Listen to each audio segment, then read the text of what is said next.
Your dog scratches once. Nothing unusual, then again, and again. Soon they're licking their paws, rubbing against the furniture, and you're wondering, what is making my dog so itchy? Maybe you've already changed their shampoo. Maybe you've checked for fleas. Maybe you've searched online and found everything from special diets to kitchen remedies promising an easy fix. But here's where dog itching gets complicated. Two dogs can scratch exactly the same way, for completely different reasons.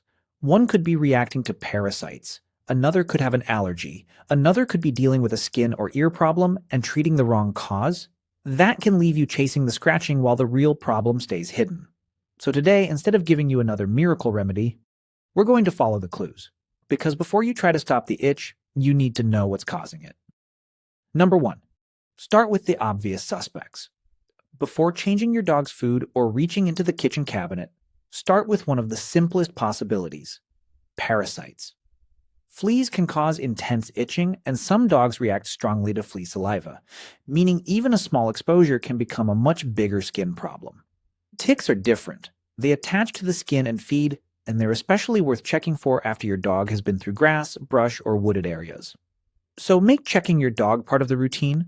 Run your hands through the coat, look around the ears, check the neck, between the toes, around the legs and belly. And don't assume that because you can't immediately see a flea, parasites aren't involved. For flea and tick prevention, your veterinarian can help choose an appropriate preventive based on your dog's age, size, health, lifestyle, and where you live. And here's something important. There isn't a kitchen ingredient proven to make your dog permanently invisible to fleas and ticks. So when you hear that 1 teaspoon of something can replace parasite prevention, be skeptical. But what if you check and parasites don't seem to explain it? Then we need to look at where your dog is itching. Number 2.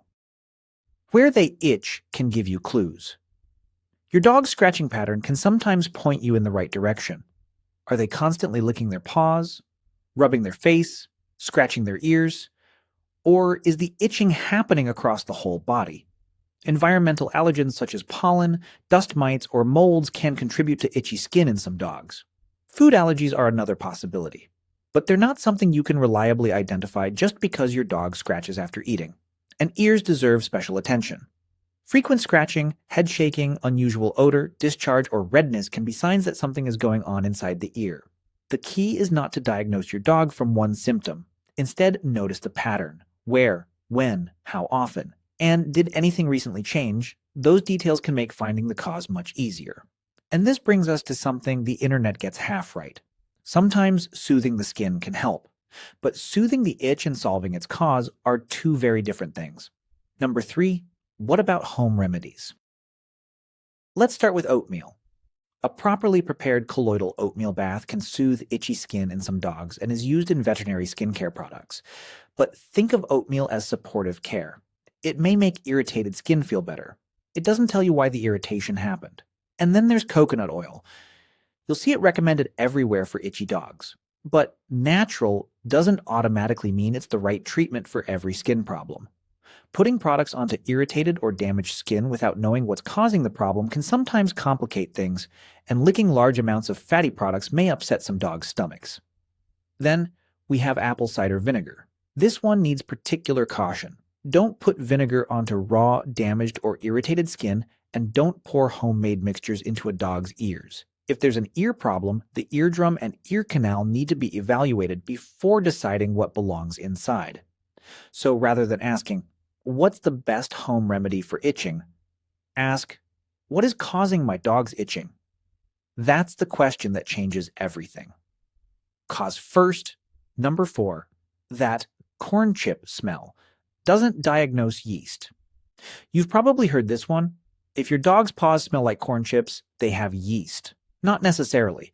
Dogs naturally have microorganisms living on their skin, and paws can have distinctive odors without automatically meaning there's an infection.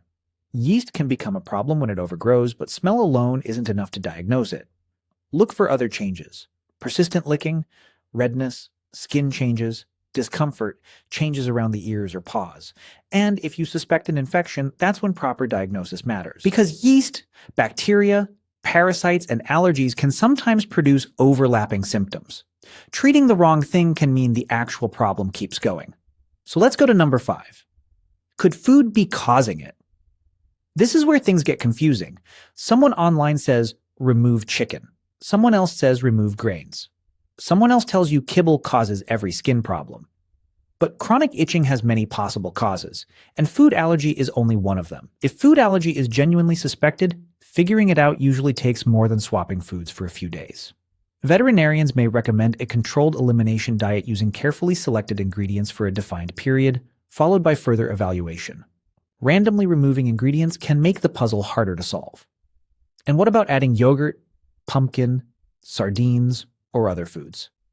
Some can be appropriate foods for certain dogs when given safely and in suitable amounts. But they aren't universal cures for chronic itching. Nutrition supports health. It doesn't replace diagnosis. No chicken, no grain, change food. So we've talked about what might be behind the scratching, but there's another question. When should you stop experimenting at home? Number 6. When your dog needs professional help. An occasional scratch is normal, but persistent itching deserves attention, especially when your dog's skin begins to change. Watch for significant redness or swelling, hair loss, sores, discharge, strong changes in odor, frequent head shaking, or itching that keeps returning. And if your dog suddenly develops facial swelling, trouble breathing, collapses, or becomes severely unwell, that's an emergency. For ongoing itching, your veterinarian may need to investigate parasites, infections, allergies, or other medical causes. And that's why identifying the cause matters so much. Because the treatment for fleas isn't the treatment for a bacterial infection. The treatment for an ear problem isn't automatically the treatment for an allergy. Your dog doesn't need the most viral remedy. They need the right solution for the right problem. So, what's the one thing you should give your itchy dog? It's probably not a teaspoon of something from your pantry. It's attention to the clues. Look at where they're scratching. Look at when it happens. Check for parasites. Notice changes in their skin, ears, coat, and behavior. And when the itching doesn't settle, get help finding the reason behind it. Because scratching is your dog's way of telling you something isn't right. You just have to figure out what they're saying. Does your dog scratch their ears, lick their paws, or seem itchy all over?